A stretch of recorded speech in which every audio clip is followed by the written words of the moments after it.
Shri Satchidananda Sadguru Sainath Maharaj Ki Jai. Chapter 27.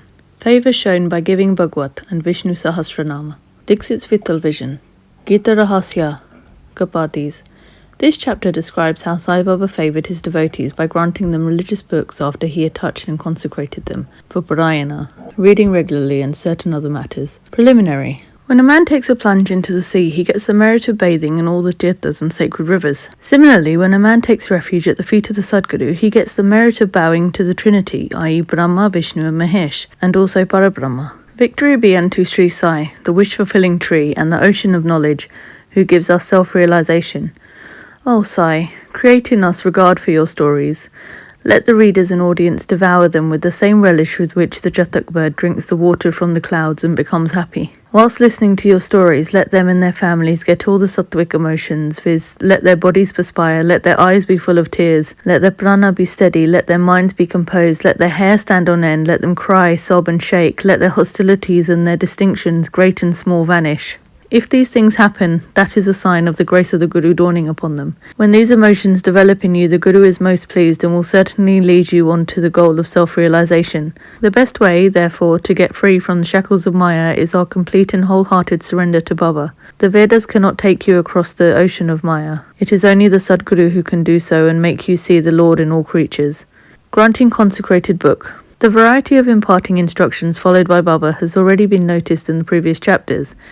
In this we shall deal with one aspect of it. It was the habit of some devotees to take some religious books of which they wanted to make a special study to Baba, and to receive the same back from him after they were touched and consecrated by him. While reading daily such books, they felt that Baba was with them. Once Kaka Mahajani came to Shirdi with a copy of Ekanathi Bhagwat. Shama took that book to read and taking it with him went to the masjid. There Baba took it from him, touched it and turning some pages here and there gave it back to Shama and asked him to keep it with him. When Shama said that it belonged to Kaka and had to be returned to him, No, said Baba. As I have given it to you, better keep it with you for safe custody. It will be of use to you. In this way many books were entrusted to Shama. Kaka Mahajani after some days came again with another copy of the same Bhagwat and gave it in Baba's hand. Then Baba gave it back as prasad and asked him to preserve it well and assured him that it would stand him in good stead. Kaka accepted it with a bow. Shama and Vishnu Sahasranama. Shama was a very intimate devotee of Baba, and Baba wanted to favour him in a particular way by giving him a copy of Vishnu Sahasranama as prasad. This was done in the following way. Once a Ramadasi, follower of Saint Ramadas, came to Shirdi and stayed for some time. The routine he followed daily was as follows. He got up early in the morning, washed his face, bathed, and then after wearing saffron-coloured clothes and besmearing himself with sacred ashes, read Vishnu Sahasranam, a book giving 1,000 names in praise of Vishnu, and held second in importance to Bhagavad Gita, and Adhyatma Ramayana, esoteric version of Rama's story with faith. He read these books often and then after some days, Baba thought of favouring and initiating Shama with Vishnu Sahasranama. He therefore called the Ramadasi to him and said to him that he was suffering from intense stomach pain, and unless he took Senapods, Sonamukhi, a mild purgative drug, the pain would not stop. So he should please go to the bazaar and bring the drug. The Ramadasi closed his reading and went to the bazaar. Then Baba descended from his seat, came to the Ramadasi's place of reading, took out the copy of Vishnu Sahasranama, and coming to his seat said to Shama, Oh Shama, this book is very valuable and efficacious, so I present it to you. You read it. Once I suffered intensely and my heart began to palpitate and my life was in danger. At that critical time I hugged this book to my heart, and then, Shama, what a relief it gave me. I thought that Allah himself came down and saved me. So I give this to you, read it slowly, little by little, read daily one name at least, and it will do you good. Shama replied that he did not want it, and that the owner of it, the Ramadasi, who was a mad, obstinate and irritable fellow, would certainly pick up a quarrel with him. Besides, being a rustic himself, he could not read distinctly the Sanskrit Devangari letters of the book. Shama thought that Baba wanted to set him up against the Ramadasi by this act of his, but he had no idea of what Baba felt for him. Baba must have thought to tie this necklace of Vishnu Sahasranama around the neck of Shama, as he was an intimate devotee, though a rustic, and thus save him from the miseries of the worldly existence. The efficacy of God's name is well known. It saves us from all sins and bad tendencies, frees us from the cycle of births and deaths. There is no easier sadhana than this. It is the best purifier of our mind. It requires no paraphernalia and no restrictions. It is so easy and so effective. This sadhana Baba wanted Shama to practice, though he did not crave for it. So Baba forced this on him. It is also reported that long ago Eknath Maharaj similarly forced this Vishnu Sahasranama on a poor Brahmin neighbour, and thus saved him. The reading and study of this Vishnu Sahasranama is a broad open way of purifying the mind, and hence Baba thrust this on his Shama. The Ramadasi returned soon with the Senapods. Anachinchinikar, who was then present and who wanted to play the part of Narada, the celestial rishi who was well known for setting up quarrels between gods and demons and vice versa, informed him of what had happened. The Ramadasi at once flared up. He came down at once on Shama with all fury. He said that it was Shama who set Baba to send him away under the pretext of stomachache for bringing the medicine and thus got the book. He began to scold and abuse Shama and remarked that if the book be not returned he would dash his head before him. Shama calmly remonstrated with him, but in vain. Then Baba spoke kindly to him as follows. "Oh Ramadasi, what is the matter with you? Why are you so turbulent? Is not Shama our boy? Why do you scold him unnecessarily? How is it that you are so quarrelsome? Can you not speak soft and sweet words? You read daily these sacred books and still your mind is impure and your passions uncontrolled. What sort of a Ramadasi you are? You ought to be indifferent to all things. Is it not strange that you should covet this book so strongly? A true Ramadasi should have no mamatta, attachment, but have samatta, equality, towards all. You are now quarrelling with the boy Shama for a mere book. Go, take your seat. Books can be had in plenty for money, but not men. Think well and be considerate. What worth is your book? Shama had no concern with it. I took it up myself and gave it to him. You know it by heart. I thought Shama might read it and profit thereby, and so I gave it to him." How sweet were these words of Baba, soft, tender and nectar-like. Their effect was wonderful. The Ramadasi calmed down and said to Shama that he would take Pancharatni Gita in return. Shama was much pleased and said, "Why one? I shall give 10 copies in return." So the matter was ultimately compromised. The question for consideration is, why should the Ramadasi press for Pancharatni Gita, the god in which he never cared to know, and why should he, who daily read religious books in the masjid in front of Baba, quarrel with Shama before him?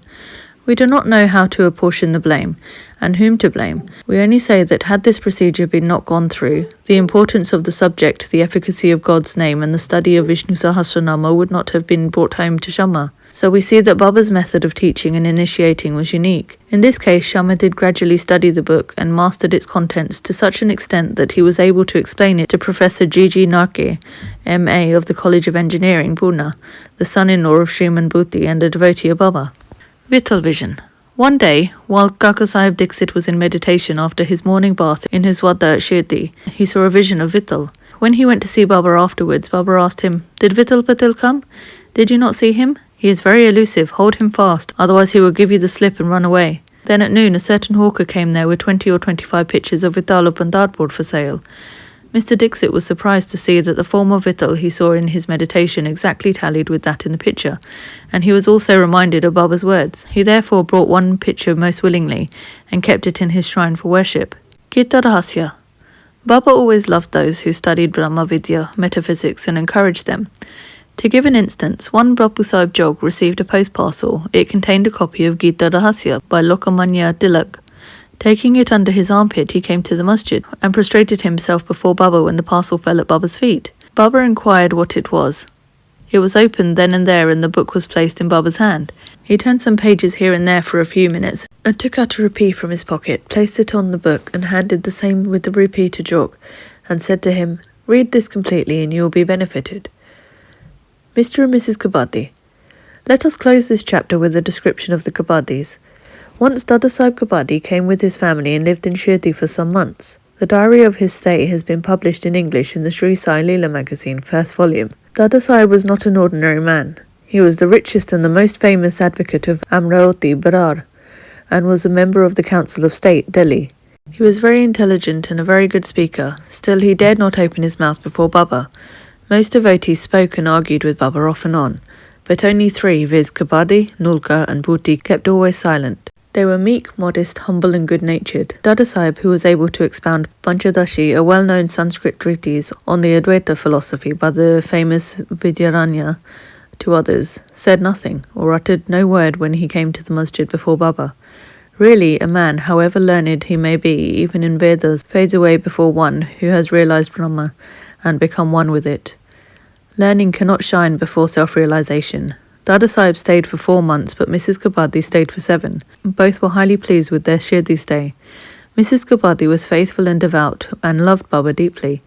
Every noon she brought Navedya herself to the masjid, and after it was accepted by Baba, she used to return and take her meals. Seeing her steady and firm devotion, Baba wanted to exhibit it to others. One noon she brought a dish containing sanza, wheat pudding, puris, rice, soup and kheer, sweet rice, and other sundry articles to the masjid.